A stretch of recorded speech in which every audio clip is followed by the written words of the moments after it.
Hi, we're Karina and Sara, two best friends who've joined together to bring you conversations that explore the intertwined roles that mind, body, heart and soul play in the story of your life. Together, we bring our passion for understanding life, here and beyond, into conversations that take a deep dive into what it is to live this human experience from the soul. We combine my decades of journalistic investigation and storytelling with Sara's decades of investigating the human heart as a cardiac imaging specialist. Throw in a rare life-threatening disease and a near-death experience and the insights and wisdom gained from these, and you get Soul2Soul Conversations. We invite you to come along as we unpack life and navigate our way along the journey. We'll explore life lived from the inside out and empower you to live your authentic life, a life of true meaning and purpose, one that is aligned with your heart and soul. Welcome back to Soul2Soul Conversations. I'm Karina Machado. And I'm Sarah Jane. Thank you so much for joining us again today. We are so excited to be back, and we remembered that we hadn't toasted our debut episode, so we're prepared this time. We're prepared, so we are toasting. Cheers. Cheers and cheers to you for joining us. Thank you. Just a sip of champagne. We'll just have a sip. So today, we, as promised at the end of last interview, our last conversation, our first episode, we said we would talk about Sarah's near-death experience, and that's a topic very close to our hearts because it's how we met. And Sarah's NDE, which was an extraordinarily profound, multi-layered experience, has the benefit for me personally of bringing us together. And for that, I'm very grateful. Me too. Very, very grateful. So we're going to talk about that. And one of the things that Sara shares that is, I think, really especially insightful for the way we live our lives today is what the near-death experience can offer us in terms of everyday wisdom that we can draw on to live more fulfilled lives from the soul. So we'll go into all of that, but we thought we might also start by just sharing a little bit about the near-death experience, which has become this huge phenomenon in recent years. Because I think I didn't know what an NDE was. So there's maybe people listening who haven't got a clue what we mean by an NDE or a near-death experience. Exactly. But it's not a new term. It's not a new term, no. It's from it. So I've got the book here. So Sara owns this book. This is the 40th anniversary edition of Life After Life by Dr. Raymond Moody. And he is a psychologist or psychiatrist. I'm very sorry, doctor, if I've got that wrong, but who documented near-death experiences in the 1970s and kind of didn't know what he was sitting on when he began to do it. And so he sort of coined, he actually did, not sort of, he coined the term near-death experience. However, the phenomenon itself goes back to at least the 4th century when Plato talks about a man who, in this account that he shares, sounds very much like he had a near-death experience. So it's not a new thing. However, the near-death experience as we know it dates to around the mid-1970s. But New to me. Yeah, well, New to me. One of the things that was amazing about your story was that prior to your experience, you had no familiarity with that term. I'd never heard it. Yeah. Never heard it. Didn't even cross my mind to look into anything beyond death. Being medically, scientific medical world, it just was not even in my sphere of it being something that I would entertain of interest or to look into. I now look back and think that's quite weird, but anyway. Well, it just, to me, it makes your account even more fascinating, because it was such an alien part of your life. Like you literally had no concept of it. So this is something very fascinating, I think, that you didn't have a concept of it. No, I didn't. And I just touching on what you said a bit earlier in the introduction to the episode, I think I feel for myself personally coming back after an NDE, it's actually quite a challenge to reintegrate back into the physical human experience. And it's actually taken some time to just really let the experience sit with me. And in the last few years, that's what's probably been the most profound thing for me, is what can dying and come back teach us about the living. And that's how I'm integrating it into my life number 2. And that's probably what was behind a lot of our first ideas and concepts of chatting to one another in a more formal platform of a podcast, was there's so much here that can help us all. Just really anchor into the wisdom and insights, not only my own, but of others' experiences. And I think that's what another thing we were talking about earlier is a few experiences are just that. But now we have tens of thousands of other people explaining their experiences of a near-death experience.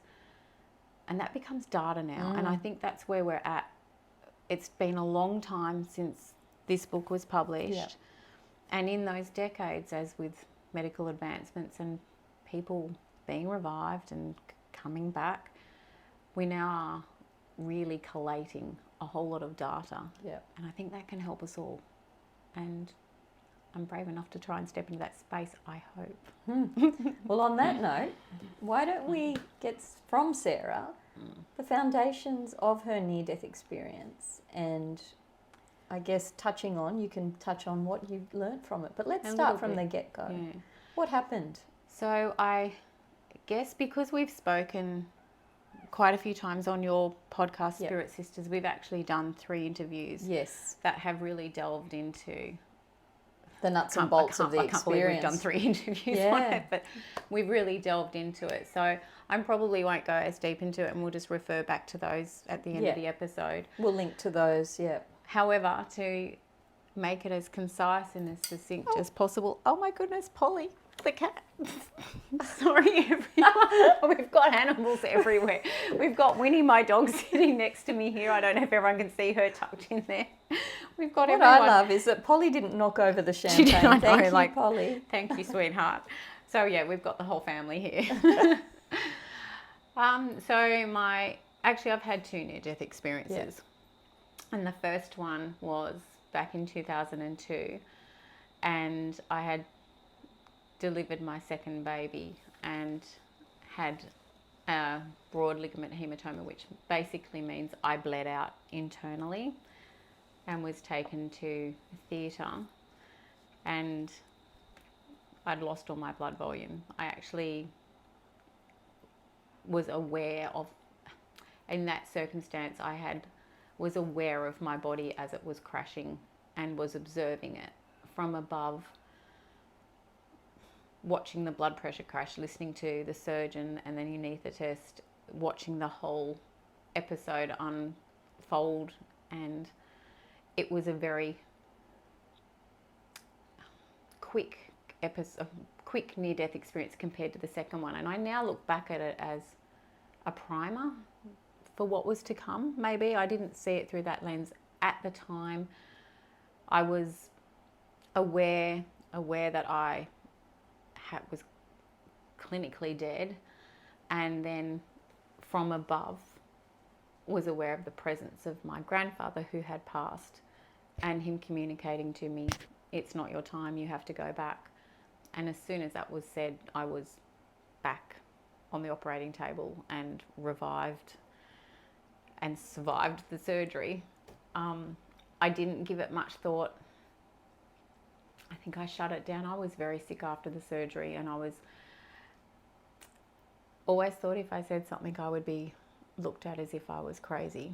So I just shut it down and went back to life. I think a lot of near-death experiences can relate to that. Thinking I'm not going to speak. Now I can't believe that I thought like that. But at the time, I think working in the medical field, especially in cardiac specialty,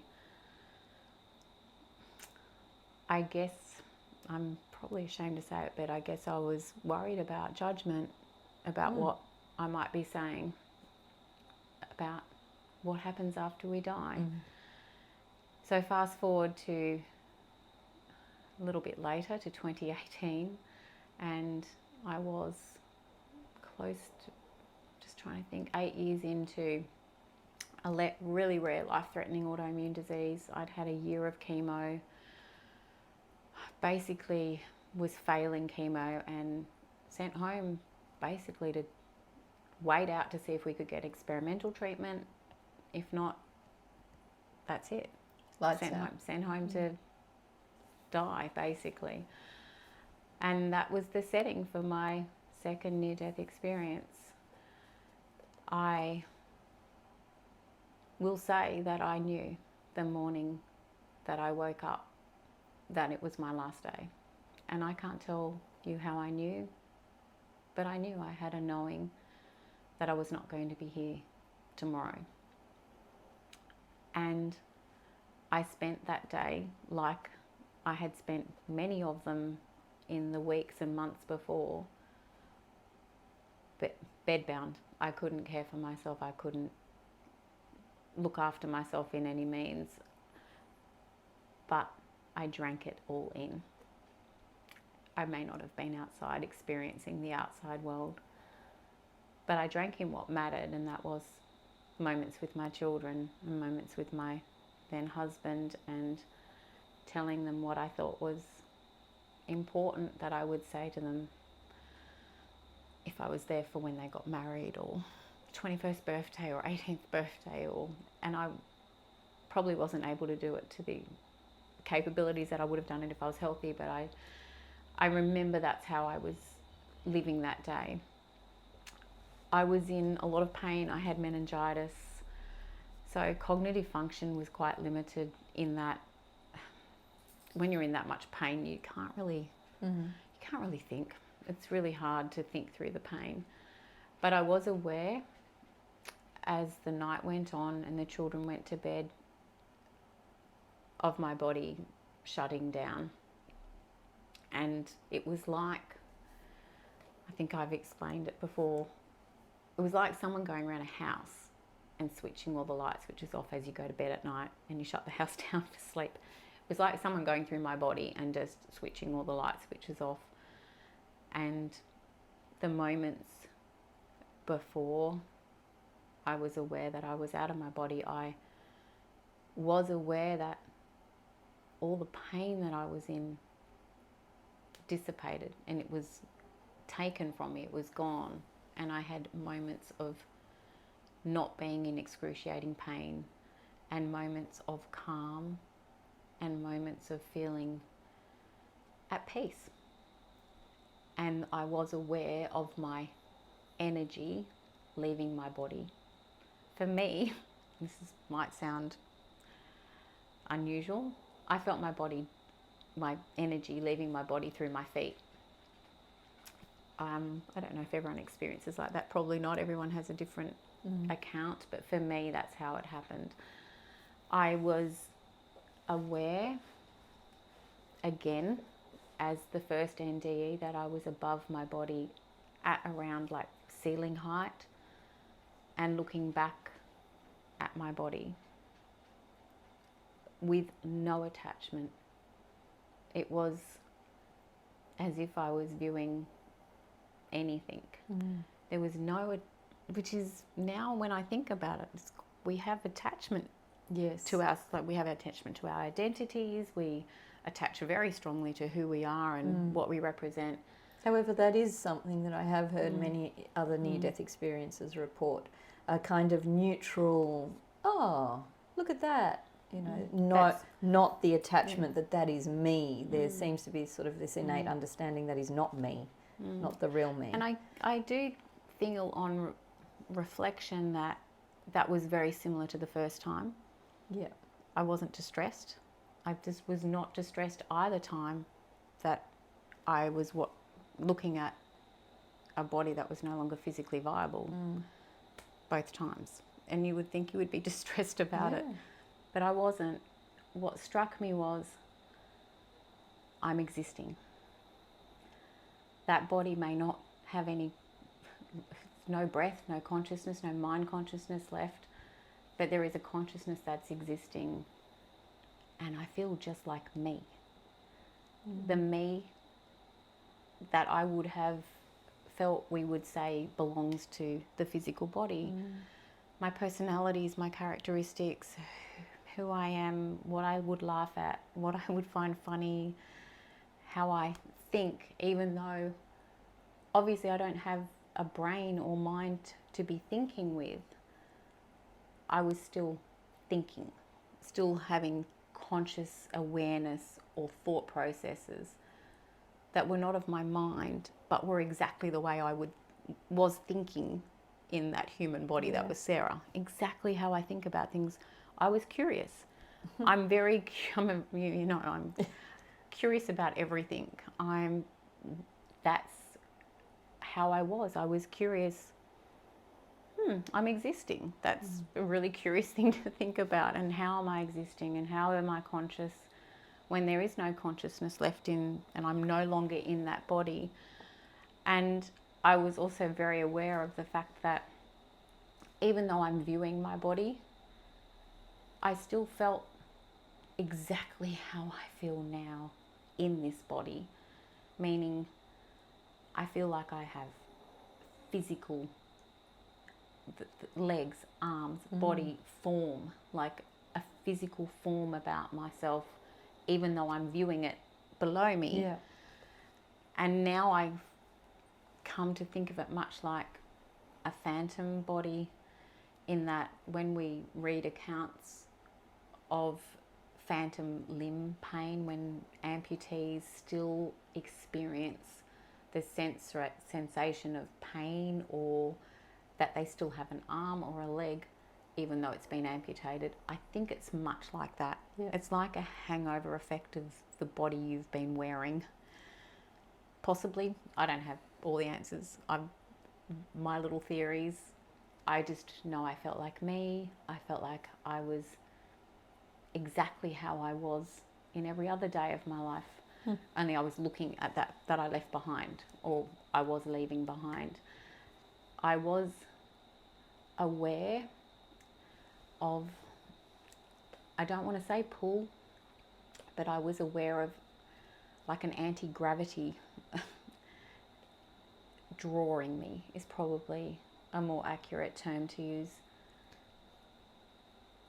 And I'd say through the ceiling, but the ceiling was no longer there.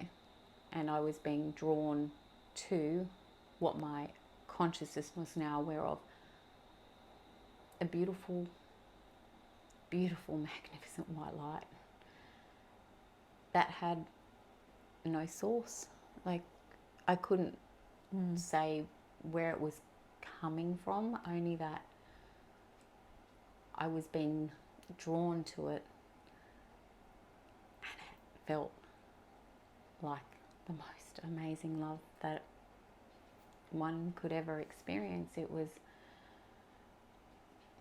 1,000 times more than anything I'd experienced here in human form. And it was an unconditional, non-judgmental, magnificent love for me. And I knew that love was not to make anything religious, but I had a knowing that love was in my consciousness. It was like that love is God, or that is a divine love, and that's where I've come from, and that's where I go to, and that is what all existence is created from, and that is what I was created from. And I just remember feeling like as I got closer to the bright white light, as I felt like I was merging within it, like I'm home. Like after going on a really long holiday, you come back to your home and you have your favourite cup of tea and your favourite slippers, and you just go, oh, I had a lovely holiday, but I'm home. That's how I feel when I come home from a holiday. I love just those things that make you feel familiar. And I guess that's another aspect of the ND experience, is now that I've been sharing my story or my experience a little bit more, I am aware of a new you've spoken to many ND experiences. How varied they are. They are incredibly varied, and the way I often think of it as somebody that hasn't had a near-death experience that I can recall, to me it's like, how could you categorize when you go to sleep at night and you have a dream, and those dreams are as unique as every person. Sarah, you've described it as a fingerprint, like we each have our own fingerprint. Like, of course the NDE is going to be as unique as that, you know. I'm sorry, I don't know if everyone can see my little puppy. How I understand it is that word familiar. That's really important. I think the integration back into the non-physical realm from this physical realm is one that needs to be familiar, because you are leaving an experience that is quite significant, and to be transitioning from that human life back into something which we have had amnesia about. We have been, well, most of us have been cut off from the memory of this place. I think we create our near-death experience, or co-create it with divine love and with consciousness, much like we create our days here. Yeah. And Karina and I and all of you, we all have a day that we live. We'll eat breakfast, we'll eat lunch and dinner, we'll go to work, we'll watch a movie, we might go and swim in the ocean. We all live that day differently, how we would like to have it. I might have toast for breakfast and you might have yogurt. A croissant. Yogurt. I love yogurt. But we both had breakfast. We both had the experience of breakfast, even though they were different breakfast. We've had the same day, but not the same. And just because they were lived not the same doesn't mean we didn't live that day. I feel the near-death experience is much like that. They are not the same, and they cannot be in everyone, because they are customized for you to be familiar and to help you reintegrate back into the non-physical. And I think part of that is so many experience loved ones who have passed, greeting them or being a part of that process. And for me, my father was very much a part of my near-death experience. He had passed in the March of the year, and my near-death experiences at the end of November. And I had been very sick all year since he passed. And I remembered wondering, while I was going through weekly chemo, I wonder if my dad knows what I'm going through. I wonder if he knows how hard I'm fighting. And that was probably one of the first things that came through when he greeted me, when we met, was he communicated telepathically to me that he knew what I had been through and that he was proud of me. And I found that interesting, because he knew my question and answered it without me asking. Everything's a telepathic communication, and it's like breathing. You don't need to be taught how to breathe when you are born. You just take your first breath. It's much like that. You don't need to be taught how to communicate telepathically. You just know how to do it. You just communicate, and you think it, and it's transmitted, and it's answered just like that. And that's kind of cool.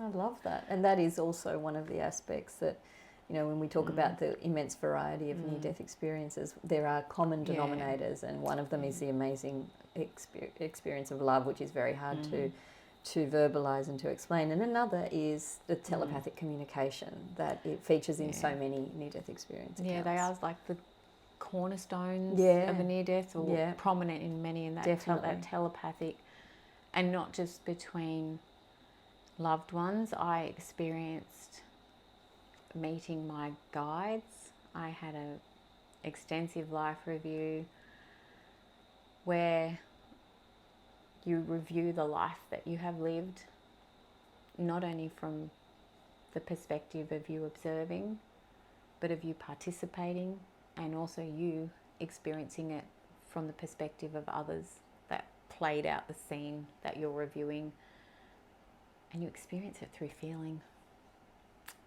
Not like us sitting here watching a movie and it's just an observer. You experience it through the lens of your soul, and that is, you have to experience what the other has gone through from what you are doing, saying, and from the intent of what you are doing or saying to another.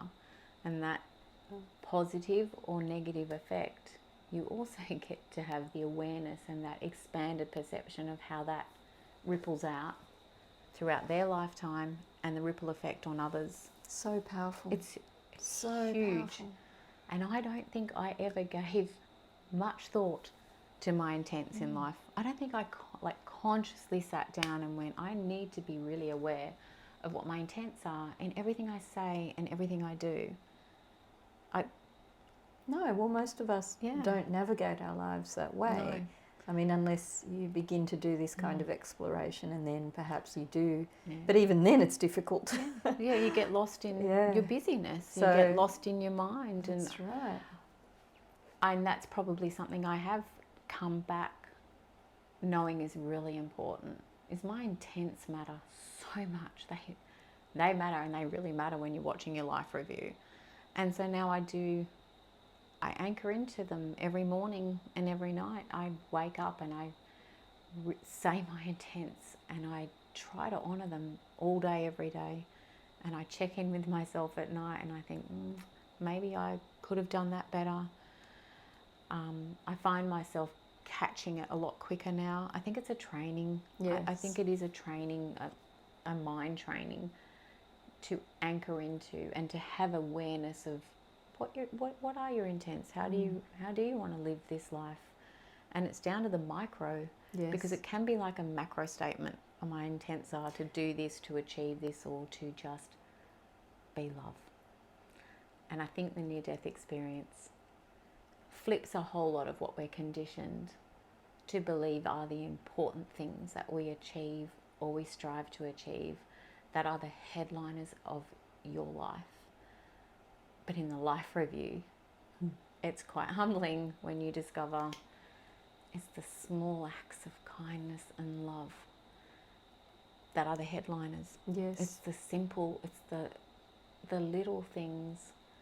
Would you be open to sharing a memory from your life review that illustrates how it's a tiny little thing that makes such a profound difference? Maybe I've shared this with you before.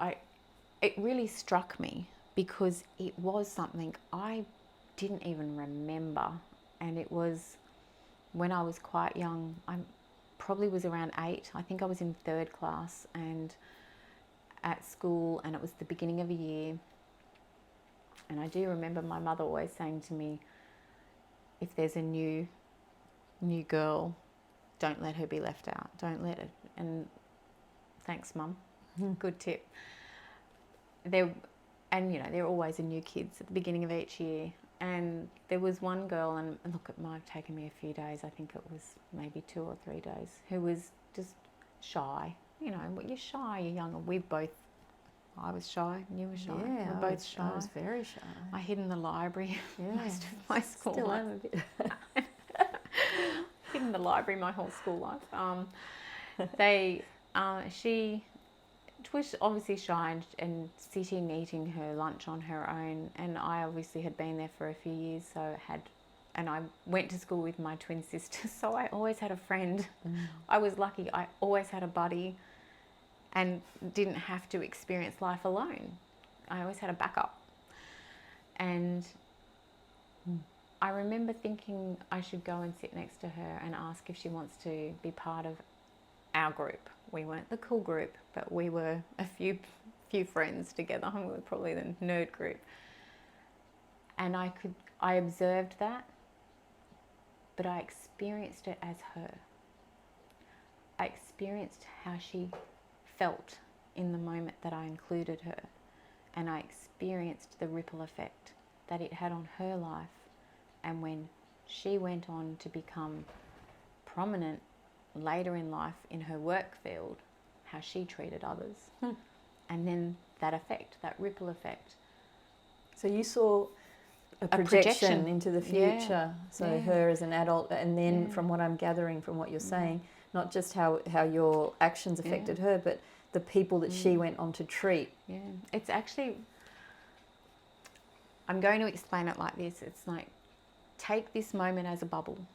Okay, and it's played out like a screen, except for you're in it, you're observing it, and you're experiencing it as everyone, which is quite multi-layered and multifaceted. But if you take it as a bubble, and then you see all the bubbles that are around it, meaning the effect on her future life, the effect on others, that how she will treat others, and that ripple effect in all these like bubbles, like all these little screens of like being able to just see. Consciousness is an amazing thing that it's very hard to understand it in. We can't understand that experience with our limited brains. It's to explain a near-death experience. Everyone I listen to now, and I didn't actually when I came back and I had the choice to come back, which is something I'll talk about. I didn't listen to a near-death experience, I think, for over a year. Yeah, Winnie's joined us, everybody. Winnie wants to be on camera. You want to be on camera, sweetheart? I didn't read, didn't refer. I did not want to contaminate my experience until I had sat with it. I think that's very wise. Really, really sat with it and wrote my own notes of my experience, and also integrated a little bit of it, and I'm continuing to do it now, what it means. How can this help us? How can it help me, and how can it help us all live a soul-aligned life? There's so much power in an NDE for those of us that get to come back and share that experience. And I can't say what happens. So my NDE was a life review, and then my father sort of like, I won't say the next step, but it was more a transition of like prominence of energy. So while I had a life review with my guides, the prominence of their energy in that part was magnified. And then I would say that energetically receded, and then my father's energetic prominence, and that's what I was referring to about familiar. My father was, as I remembered him when I was, like photos that I'd seen of him as a younger man, as like when he was 35. He was 45 when I was born. I had never known him, but I had seen photos of him as this robust, healthy, like 6'2", curly, wild curly hair. And that's how he was in my NDE. I have heard other people talking about like when they meet deceased family, they tend to be younger and healthier and fitter. My father was 92 when he passed, but he wasn't like that. He was back to his healthy, vibrant state. Yeah, they tend to present somewhere in the 30s at the height of their health and well-being. Yeah. And I didn't know anything about NDs, but he was that familiar, having that aspect of familiar in an NDE. I think that matters, and it helps. And not only that connection of love. Yeah. Just that connection of love. Everything is love. It's like saying everything in this room is alive with love. Yeah. Wow. Everything, every flower, every flower has the consciousness, and the colours and the sounds are not what we hear or see here. That you can't explain them. I can't even show you a colour.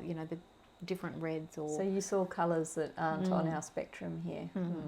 And I can't have a name for them, but it might be like 80 different shades of red, whereas I don't know how many we have here. I'm not an artist, really not an artist. Don't want me to draw.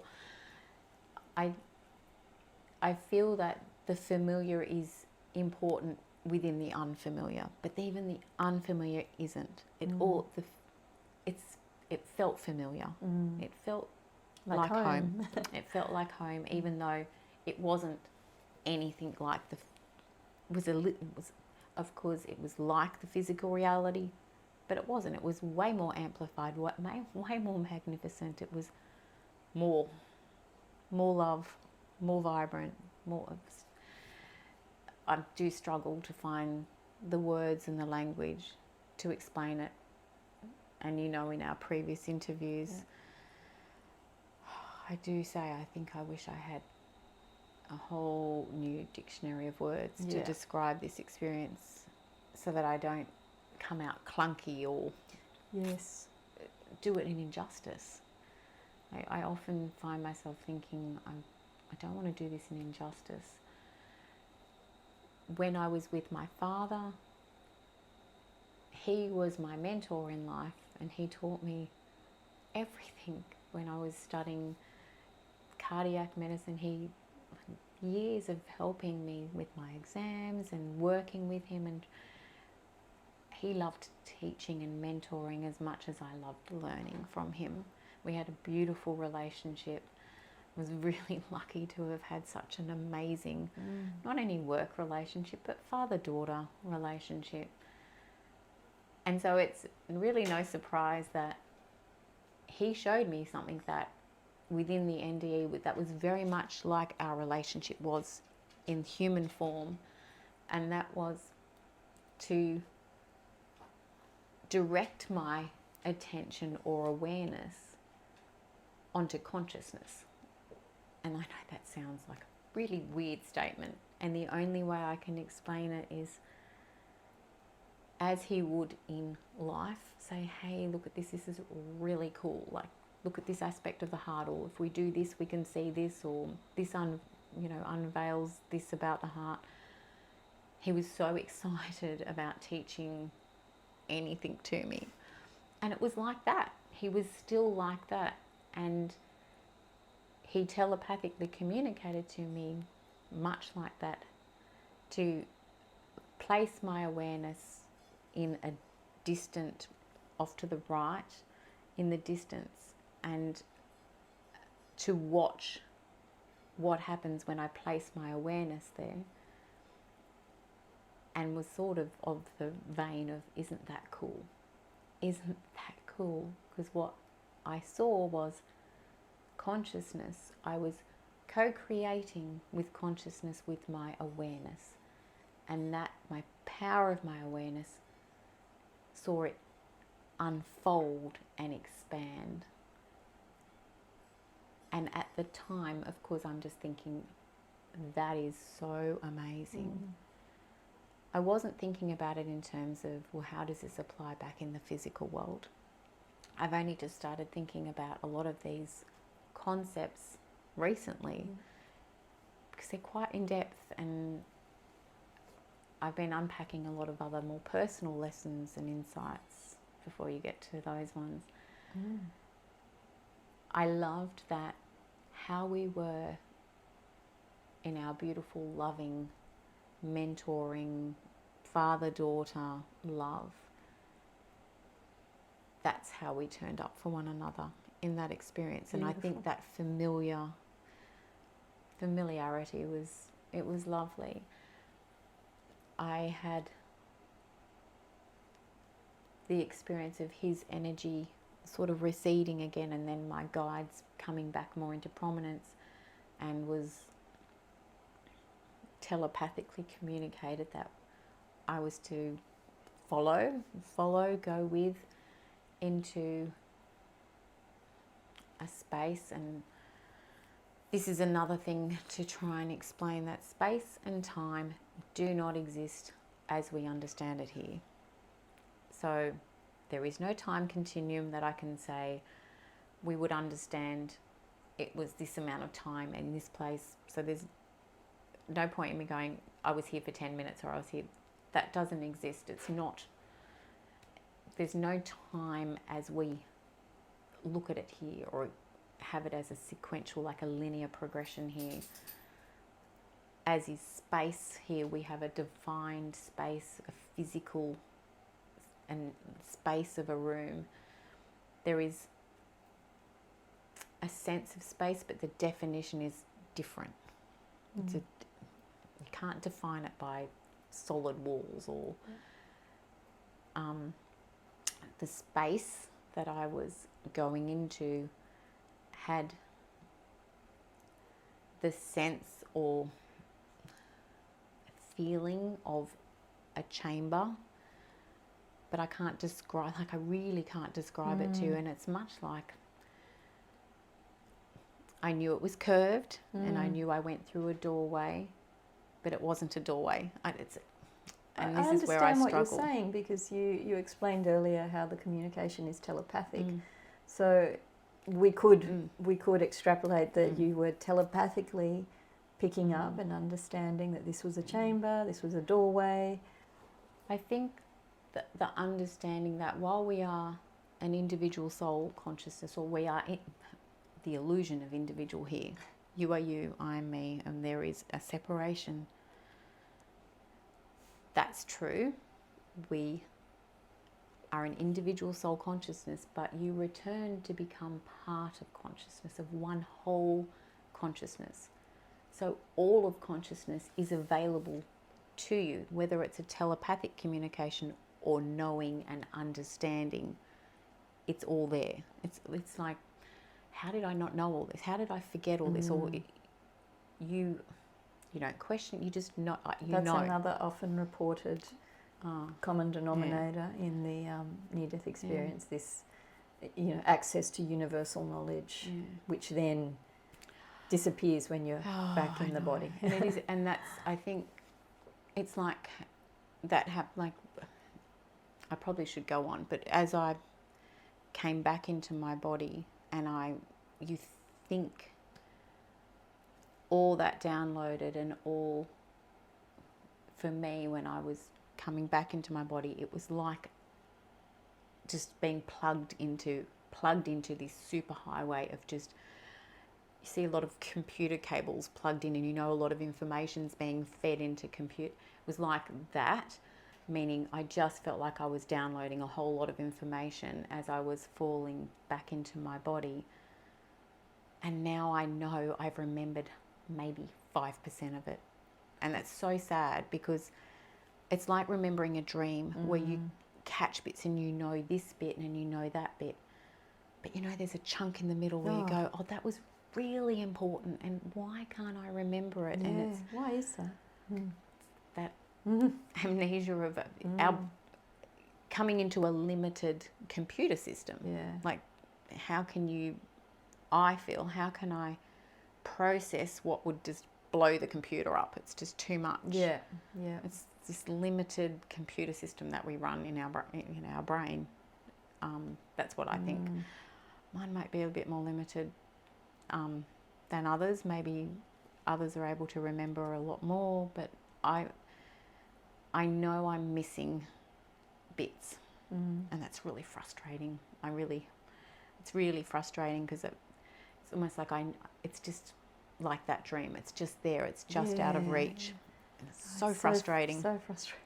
But I did write what I could remember down about time and space, and the understanding of time and space and energy as unified fields, and how they co-create with one another, the existence of them as like unified fields within interacting with one another.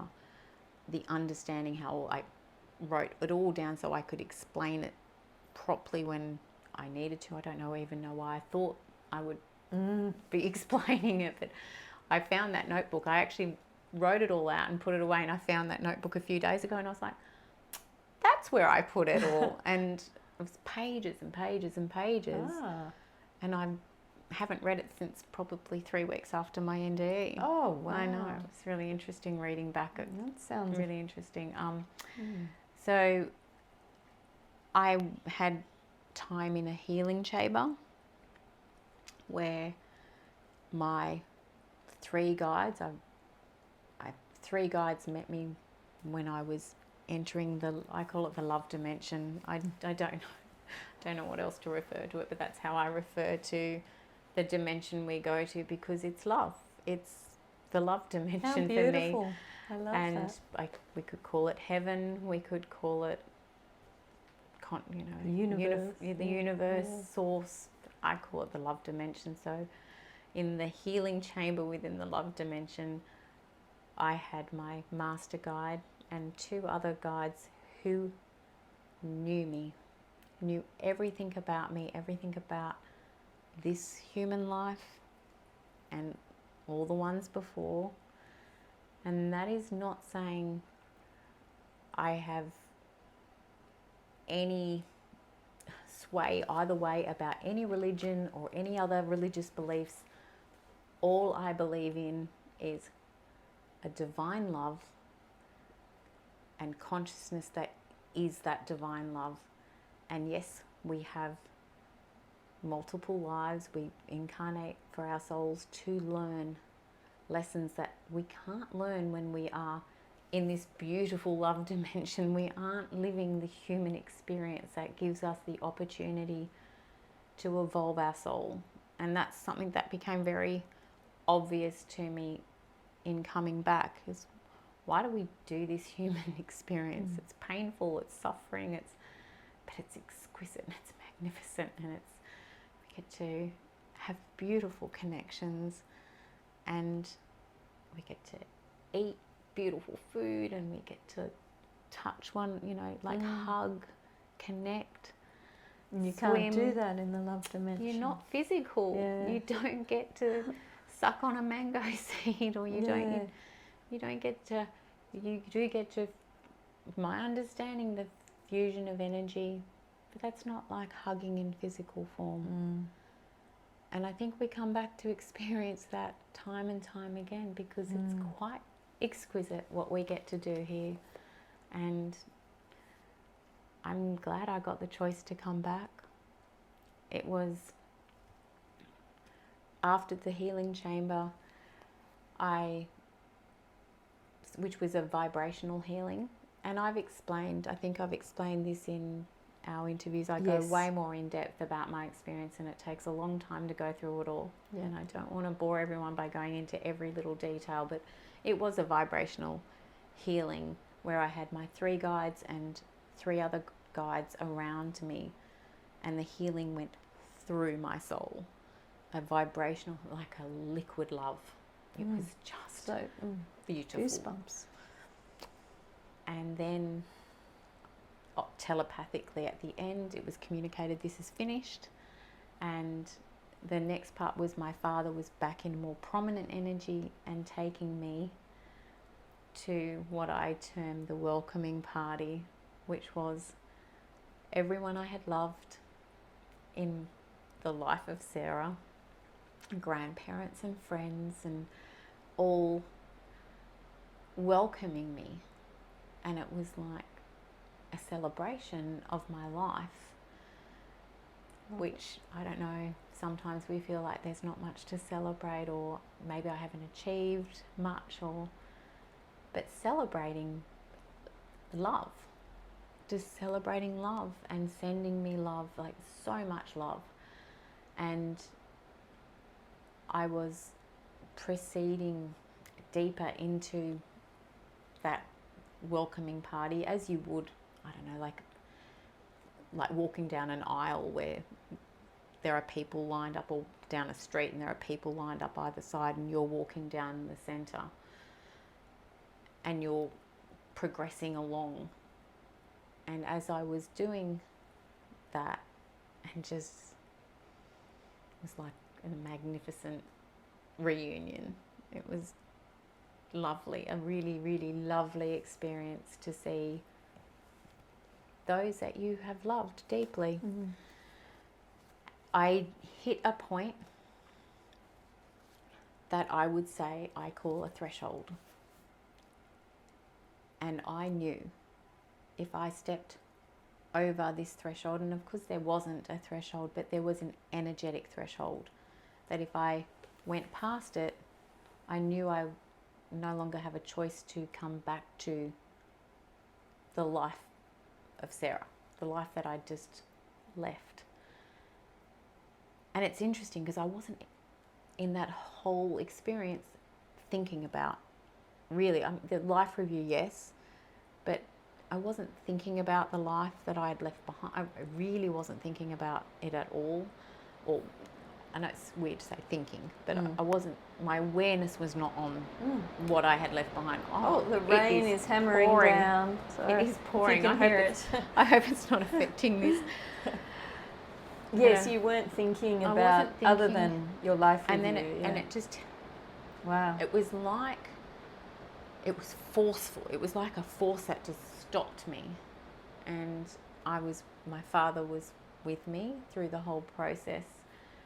And I remember turning to him and communicating, if I keep going, does that mean I don't get to go back? And was, yeah, that's, you can go back to your body, back to that life, back to the sick body, back to the pain and suffering, which there will be more of, or you can stay here and you can keep going on, and the choice is yours, and there's no right or wrong choice.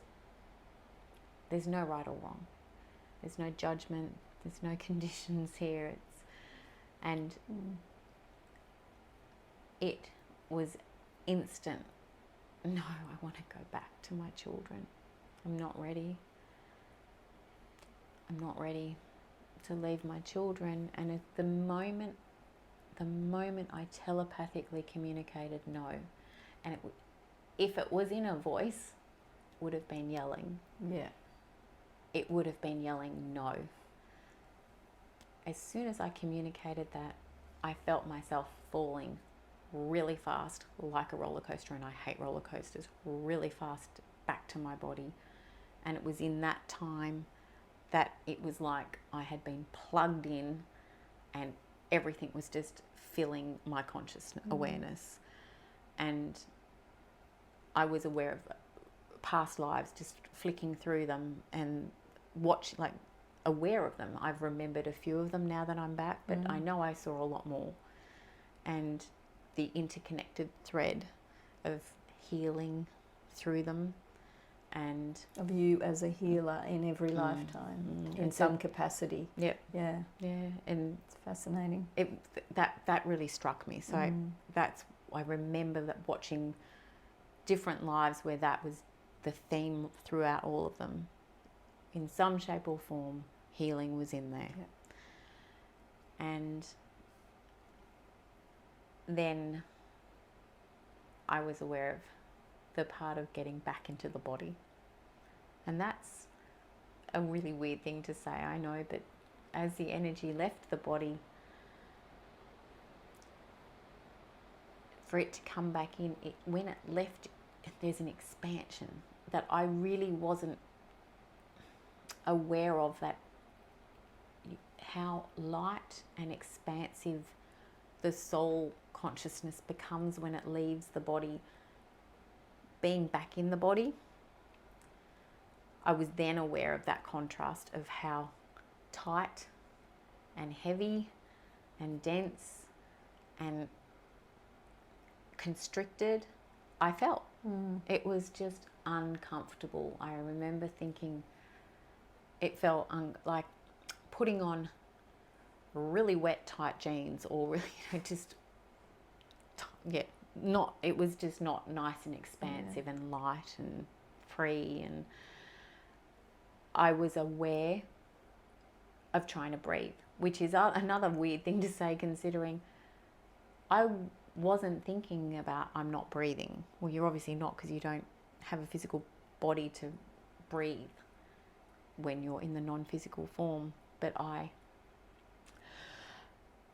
was struggling to breathe. Yeah. That which woke my husband up. Yeah.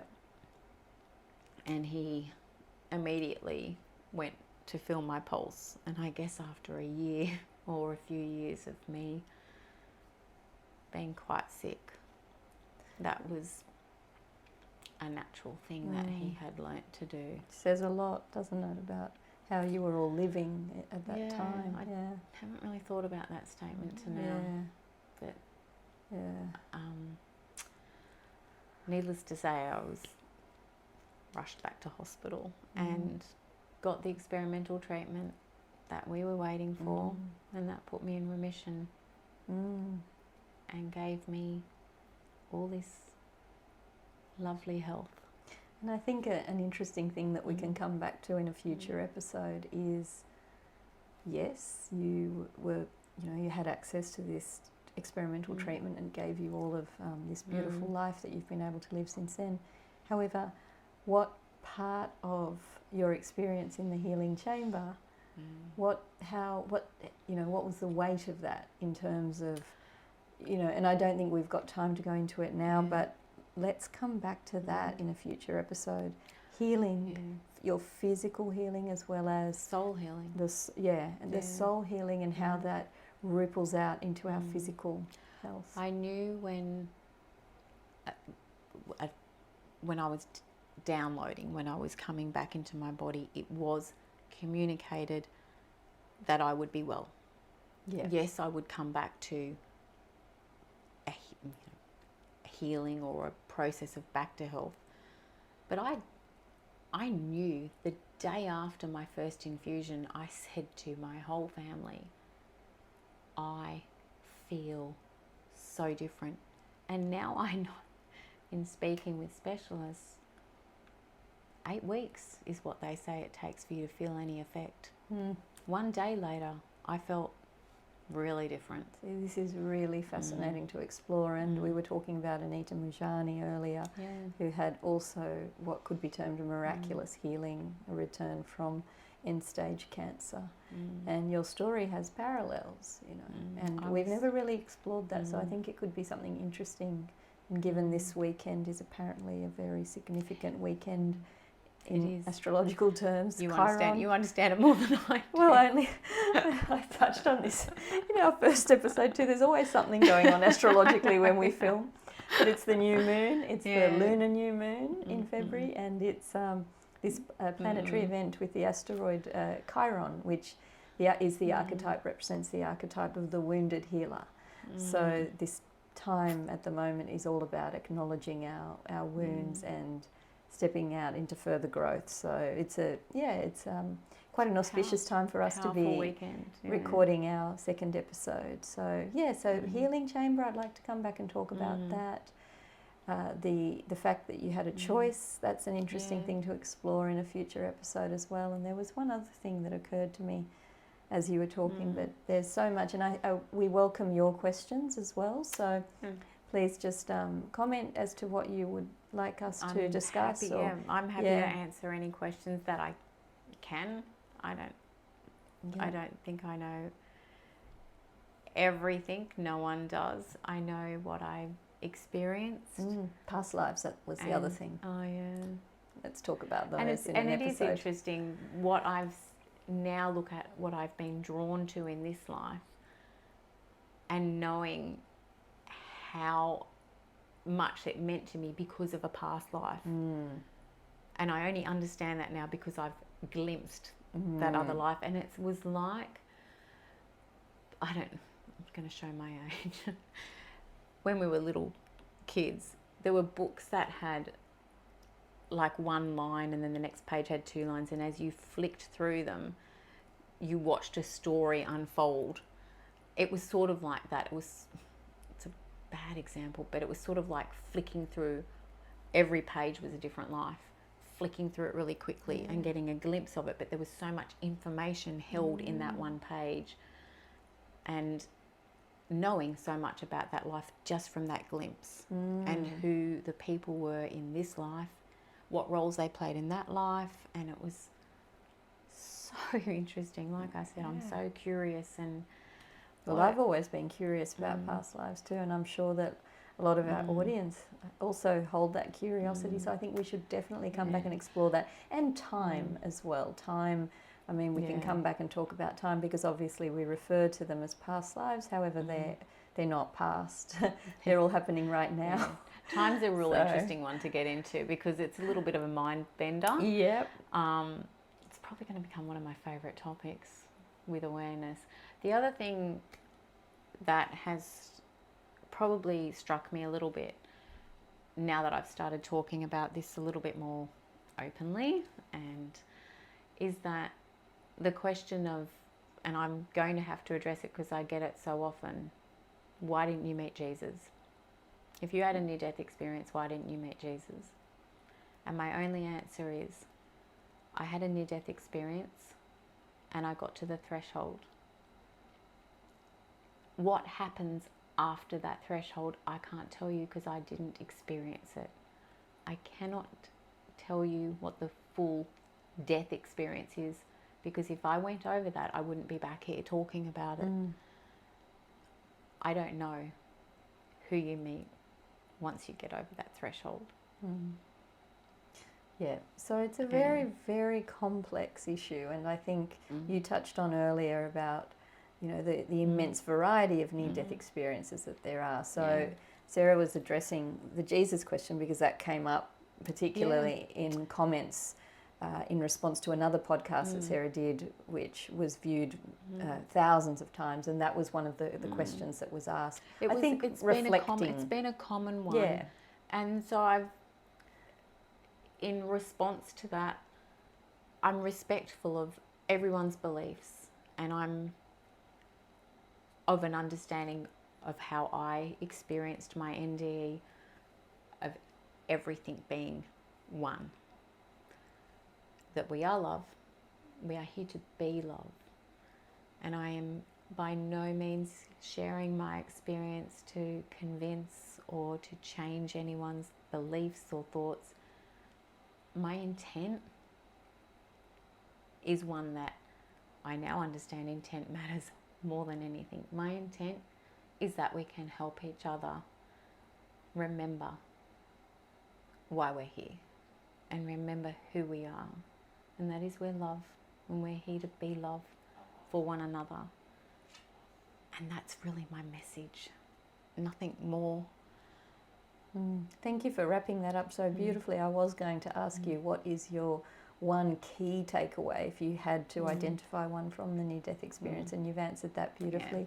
So thank you, Sarah. And if you want to listen to more of Sarah's story, you can go to the 3 episodes that we have recorded together on the Spirit Sisters podcast, and we will link to those below.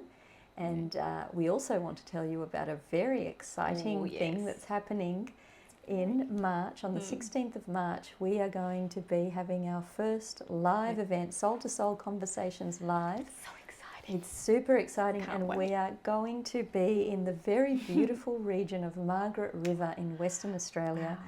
So it's quite a trip for both of us. We're very, we're very excited. And we are going to be having a beautiful live event. There'll be a delicious grazing table and some refreshments, and you've got us for 4 hours. So there's lots of talking and Q&A that's going to happen. It's going to be really special. So if you would like to learn more about that, please visit Sarah Jane's website, sarahjane.com. It's actually on... We'll put a link below. We will if we put put the a link. link below, Yes. that will take you directly to the Soul2Soul Conversations website, which has a there we live go. event. But we can put the link that just goes directly to the events page, Yes. where you can just buy the tickets directly. I hope to see some of you there because we are really excited to do our first live event. And because this is on the other coast of Australia from where we live, our next one will be back closer to where we are, it will. and probably in Sydney somewhere, so we will keep you posted about future events. But this one, I think, for our first one will be really special. It'll be intimate, and we've got a lovely friend, Asta, who's helping us on the ground there, Pull it all organise together. everything. Thank you, Asta. We're very, very grateful. So, yeah, as you can see, we're very excited to be kicking off Soul2Soul Conversations, and this is just the beginning. We've got so much in mind. So stay tuned. And thank you for joining us today. Thank you, and we will see you next time on Soul2Soul Conversations. Bye. Bye.